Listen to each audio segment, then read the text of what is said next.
Please welcome our final speaker of the day, Mr. Nate Worth.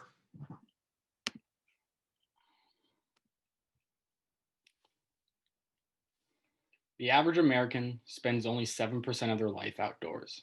A fact I read while I was in the midst of a 1 hour long escape session on Instagram this summer. Now, guaranteed I didn't fact check this fact, but I do assume it's pretty accurate. The average lifespan of an American is around 80 years. 7% of that is only 5.6 years, or 2,044 days. Now, I don't know about you, but I'm pretty sure that I've been outside for way more than 2,044 days. However, when the thought first occurred to me, I didn't think of it much longer, and it was soon replaced by some TikTok video that I saw. It wasn't until a few months ago, when I was sitting in chapel and brainstorming what mind boggling speech I was about to write, that the thought reoccurred. I was sitting outside, watching Malachi drive his longboard into a pile of leaves, and I thought to myself, man, I love being outdoors, so why don't I just write about my passion of the outdoors? Since I've been able to walk, I've always been out and about. It was my drug. I could live whatever fantasies I wanted to and run around with imaginary friends and pretend to save the world. It wasn't that I hated being indoors. I enjoyed it very much, especially playing Legos. But it just seemed as though my imagination could only flourish when outside and surrounded by nature. I was not limited to think within the white walls of my room, but I could make reality whatever I wanted it to be. So, in the next several minutes, I'm going to take you on a journey in which we will travel through time and spend an unforgiving minute in each place I've ever lived. It all starts off in Munich, Germany. It was 2 a.m. on December 16th when I took my first breath on this planet. I had spent the next 6 years here wandering the Biergarten, the Schwarzwald, and the Oktoberfest. Here is where I learned how to walk, run, bike, and even motocross. Germany was like little boot camp. I learned all those little things a child needs to be capable of doing when playing in the outdoors. Running, climbing, falling, and even crying. While I was growing up in Germany, I'd spend hours outdoors in the sandbox, at the yard of my grandmother's house, and at the Munich dirt bike racing track. These were all my so-called getaway places. I have fond memories of them, and I will never forget them.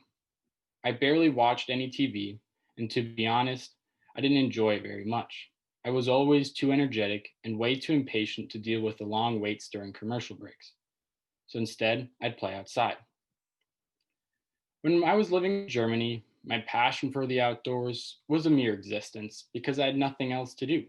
All kids love to play outside when they're young, and it gives our parents a break and enables them to have a glass of wine or maybe something stronger, and we are distracted. But we're not distracted by any expectations or stressors in life, like getting good grades or taking care of one's siblings. It was 2006 when I moved to New Hampshire, a year after my brother was born, and I was introduced to a world I never thought existed. A world that most people only read about or watch about on TV. We lived upon a little hill house that was called the Hugel House. It had a magnificent view of the untouched New England forest and provided me with plenty of adventures. During my first year there, I would rarely wander past the comforts of our backyard because I was so terrified of what lay await in the woods. But as for all youngsters, we eventually overcome our fears. I grew more and more courageous and ventured further away from home and deeper into the untouched woods. Those very woods I once feared shaped me into the person I am today. Hardworking, committed, and never asking for handouts. During one of these Arctic-like blizzard storms in January, I was wandering the forest, following a pair of deer tracks. When I walked into an opening, it seemed surreal. It was almost a perfect circle surrounded by tall, thick pine trees covered in snow. I walked out into the middle and laid down in the snow. Although I was wearing a thick winter coat and had snow pants on, I could feel the cold snow cooling my body. As I lay there gazing into the sky and watching the snowflakes descend upon me, I came to a realization that I must stay true to who I am.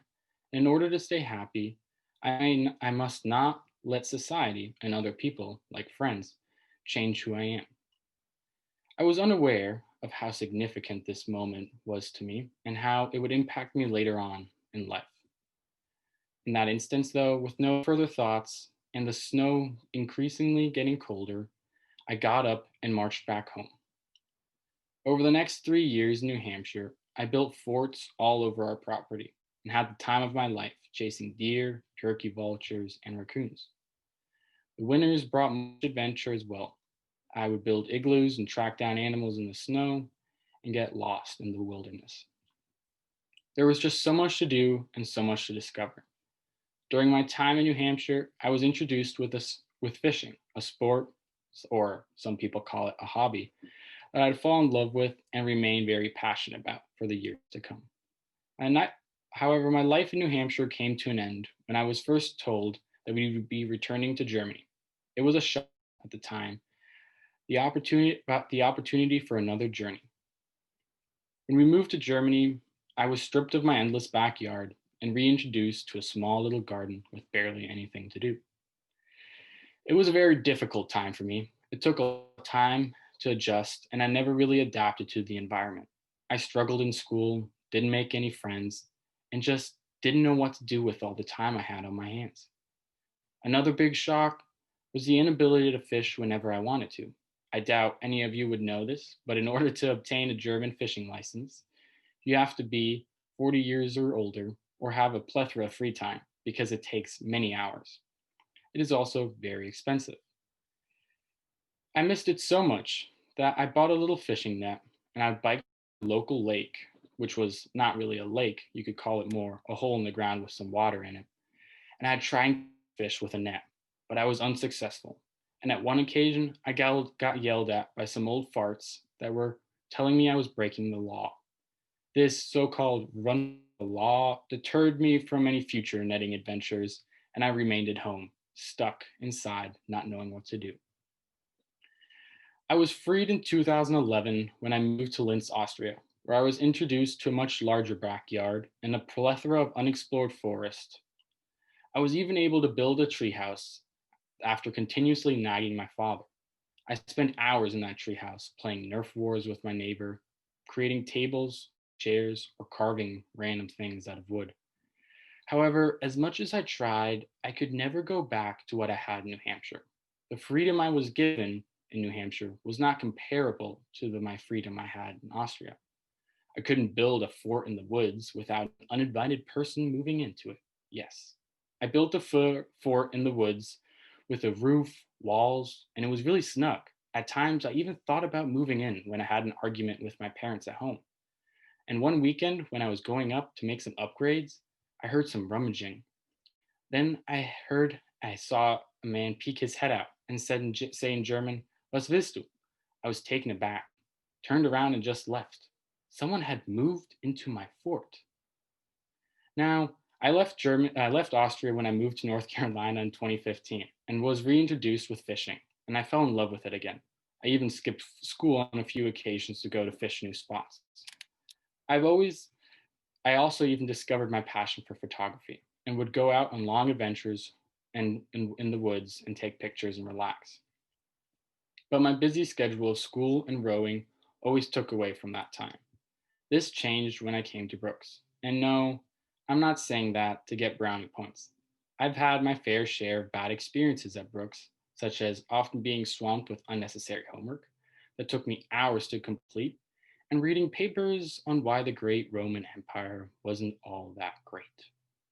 Although these tedious tasks often take up a lot of my time, I could always count on finding some me time at the end of the week. This beautiful campus allowed me to rediscover my old roots of playing in the outdoors. Now, guaranteed, you'll never see me in the woods building a fort or scaling a tree because those years are long behind me. You'll probably find me walking the fire trail, doing homework down by the boathouse, procrastinating doing homework by playing football with friends, or rowing my single on the lake. In the end, I can happily say that I feel at home at Brooks, and so can you for only $60,000. But jokes aside, I'm very serious. Brooks has provided me with a safe space and a home during times I needed it most, and never failed to make me feel loved and appreciated. That is something that I will never forget, and could never replace. Now, if you enjoyed listening to me lecture about my strange passion for the outdoors and how I've traveled around the world, good for you. If you didn't, I don't blame you. But I hope there's one thing you can take away. Life will throw you many things, and it may be very hard to deal with them, but just remind yourself that once upon a time there was a little person on this planet that cared about nothing else than just to play outside. Take yourself back to those days and remember the feeling of being free, the feeling of pure happiness. Enjoy it. Come back to your reality, however painful or stressful it may be, and continue on with the same passion and enthusiasm that you once had. Don't let an insignificant circumstance, like an article on why the great Roman Empire wasn't all that great, determine your outcome. Stay true to the little person on the inside. Thank you.